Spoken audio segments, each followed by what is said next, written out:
पति, पत्नी और नौकरानी। शीतल और अभिमन्यु की शादी को 5 साल हो चुके थे, लेकिन अभी तक उनका कोई बच्चा नहीं हुआ था। इसकी वजह से शीतल और अभिमन्यु परेशान रहते थे, लेकिन उन दोनों से ज्यादा परेशान थी शीतल की सास, यानी अभिमन्यु की माँ जानकी देवी। जानकी देवी चाहती थी कि जल्दी से जल्दी उनकी गोद में पोता या पोती आ जाए, और इसीलिए वो अपनी बहू शीतल को लेकर एक दिन हॉस्पिटल पहुंची। डॉक्टर मैडम, जरा ठीक से चेक करके बताइए ना। कई बड़े बड़े डॉक्टर को दिखाया है, लेकिन मेरी बहू माँ ही नहीं बन पाती। मैंने शीतल को बहुत अच्छे से चेकअप किया है। देखिए, बात यह है कि शीतल के अंदर माँ बनने की कैपेसिटी नहीं है। ये आप क्या कह रही हैं डॉक्टर साहब? कोई तो इलाज होगा ना, कोई दवाई दे दीजिए। देखिए, कुछ प्रॉब्लम ऐसी होती है जिनका कोई ट्रीटमेंट नहीं होता। आई एम सॉरी टू से, लेकिन शीतल कभी माँ नहीं बन सकती, क्योंकि उसके यूट्रस में अंदर से ही कुछ प्रॉब्लम है। घर आने के बाद क्या हुआ माँ? कहाँ लेकर गई थी आप शीतल को? अरे कहाँ लेकर जाती, डॉक्टर मैडम के पास ले गई थी, लेकिन तेरी बीवी तो कभी माँ बन ही नहीं सकती। मम्मी जी, इसमें मेरी क्या गलती? अगर अंदर से कोई प्रॉब्लम है तो उसमें मैं भी कुछ नहीं कर सकती। जानती हूँ, ये बात डॉक्टर के मुंह से सुन चुकी हूँ। अब दोबारा मेरे सामने इस बात का गाना मत गा। अरे माँ, परेशान होने की जरूरत नहीं है, हम सोचते हैं ना कुछ। अरे क्या सोचेगा तू? जब डॉक्टर कह चुका है कि तेरी बीवी माँ नहीं बन सकती, तो पता क्या सोचेगा तू? कहाँ से लाएगा बच्चा? माँ, ये तो मैं भी नहीं जानता। अभिमन्यु, क्यों ना हम अनाथ आश्रम से एक बच्चा गोद ले आए? क्या फर्क पड़ता है बच्चा हमारा हो या गोद लिया हुआ? आई बड़ी बातें बनाने वाली। क्या फर्क पड़ता है? अरे क्यों फर्क नहीं पड़ता? मुझे इस वंश को आगे बढ़ाने के लिए मेरे बेटे का खून चाहिए, किसी दूसरे का नहीं। लेकिन माँ, आप जानती हैं कि ये अब पॉसिबल नहीं है। मैं कुछ नहीं जानती। मैं किसी पराये की औलाद को इस घर में अपना पोता या पोती बन के बढ़ता हुआ नहीं देख सकती। मेरा वंश मेरे बेटे के खून से ही आगे बढ़ेगा। लेकिन मम्मी जी, ऐसा कैसे हो पाएगा? आप अच्छी तरह जानती है ना, मेरा और अभिमन्यु का बच्चा नहीं हो सकता। तो मैं अपने बेटे की दूसरी शादी करवाऊंगी, और अपनी दूसरी बीवी से यह मुझे बच्चा पैदा करके देगा। ये आप क्या कह रही हैं माँ? मैं किसी और से शादी नहीं करने वाला। मेरे रहते हुए आप अभिमन्यु की शादी किसी और से करवाएंगी? मम्मी जी, आप ऐसा कैसे कर सकती हैं? तू बस देखती जा बहू, मैं ऐसा कैसे कर सकती हूँ। कुछ दिनों के बाद, अभिमन्यु, मैंने तेरे लिए लड़की ढूंढ ली है। माँ, मैं आपको कितनी बार समझाऊं, मुझे किसी से शादी नहीं करनी है। पहले मेरी बात सुन। ये जो चमेली है ना, हमारे घर में काम करने आती है, वो तुझसे शादी करने के लिए तैयार है। मम्मी जी, आप अभिमन्यु की शादी एक नौकरानी के साथ करवाएंगी? वो इसलिए क्योंकि चमेली दिखने में बहुत खूबसूरत है, बच्चा भी सुंदर ही होगा। मम्मी जी, लेकिन एक बच्चे के लिए अपने बेटे की शादी नौकरानी के साथ करवाना, क्या ये सही है? अगर अभिमन्यु ने शादी नहीं की ना, तो मैं अपनी जान दे दूंगी। अब देख लो, अगर तुम्हें अपनी माँ की जान प्यारी है तो तुम्हें इस नौकरानी के साथ शादी करनी ही होगी। इस तरह जानकी देवी अपने बेटे अभिमन्यु की शादी नौकरानी चमेली के साथ करवा देती है। कुछ दिनों के बाद, नौकरानी से मालकिन बनके तो मजा आ गया, अब तो मैं इस घर की मालकिन हूँ। देखो, अपने आप को ज्यादा मालकिन समझने की कोशिश मत करो। एक बार तुम्हारा और अभिमन्यु का बच्चा इस दुनिया में आ जाए, उसके बाद तुम इस घर से हमेशा के लिए चली जाना। अरे जाओ जाओ, किसी और के आगे बातें बनाना, एक बच्चा तो पैदा नहीं कर सकी। बढ़िया आई, जाओ जाकर मेरे लिए कॉफी बना कर लाओ। नौकरानी मैं हूँ या तुम?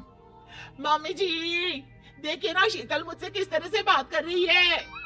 शीतल, तुम्हें पता है ना चमेली प्रेग्नेंट है, मेरे बेटे के बच्चे की माँ बनने वाली है। वो जैसा कहती है वैसा करो। लेकिन मम्मी जी, वो मुझे नौकरों की तरह ट्रीट कर रही है। अरे तो करेगी ना, वैसे भी बहू तुम हो किस काम की, एक बच्चा तो पैदा नहीं कर सकती। जाओ अब घर के सारे काम करो और चमेली को आराम करने दो। थैंक यू मम्मी जी, भगवान आपका भला करे। आप नहीं होती तो मैं नौकरानी से महारानी कैसे बनती? देखो, तुम्हें जो चाहिए सब मिलेगा, खूब खाओ पियो, मजे की जिंदगी जियो, लेकिन बस मुझे एक बच्चा पैदा करके दे दो। कुछ दिनों के बाद मम्मी, बच्चे के लिए आपने मेरी शादी चमेली के साथ करवा तो दी, लेकिन दिन और रात का चैन मिट गया है। सारा दिन शीतल और चमेली की बहस चलती रहती है। अब शीतल को इस घर में रखने से क्या होगा? मैं तो कहती हूँ उसे घर से निकाल दो, है भी किस काम की। मैं ऐसा नहीं कर सकता माँ, वो मेरी पत्नी है, उससे बहुत प्यार करता हूँ मैं। तुम्हारी पत्नी चमेली है, चमेली, उससे प्यार करो। अरे तुम्हारे बच्चे को जन्म देने वाली है वो। अभिमन्यु, मैं खुद ही इस घर से चली जाती हूँ।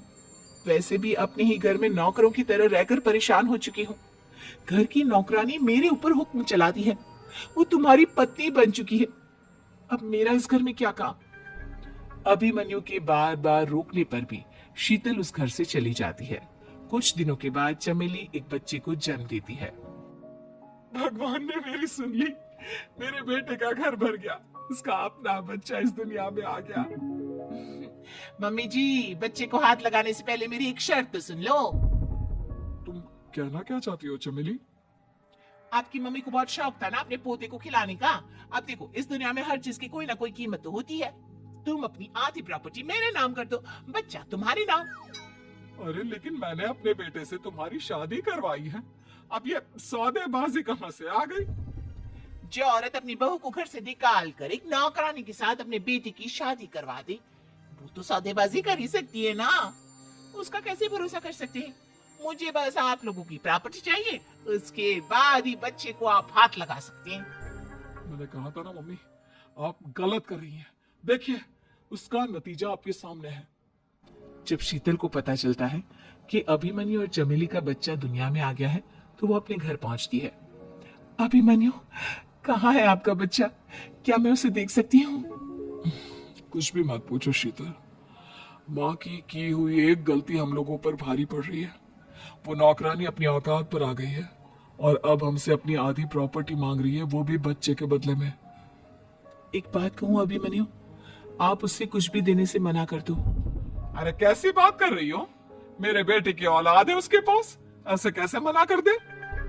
मम्मी जी, वो अभिमन्यु का बच्चा नहीं है, वो चमेली और उसके बॉयफ्रेंड का बच्चा है। ये तुम क्या कह रही हो शीतल?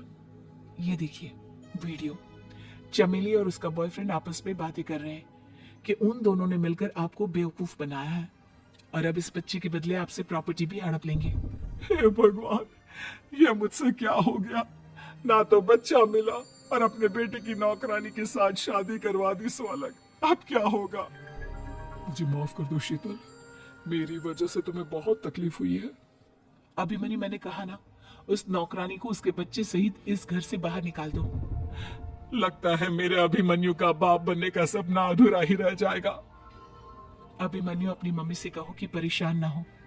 आपको याद है एक बार हम एक IVF सेंटर गए थे, मैंने फिर से वहां जाकर बात की थी और आपको पता है इस बार मैं प्रेग्नेंट हूँ, क्योंकि हमने वहां पर प्रोसीजर करवाया था जिसकी वजह से मैं प्रेग्नेंट हो गई थी और इस बात का पता मुझे बस कुछ महीने पहले ही लगा है। हमारा बच्चा इस दुनिया में आने वाला है अभिमन्यु। मुझे माफ कर दो शीतल बहू, मुझसे बहुत बड़ी गलती हो गई।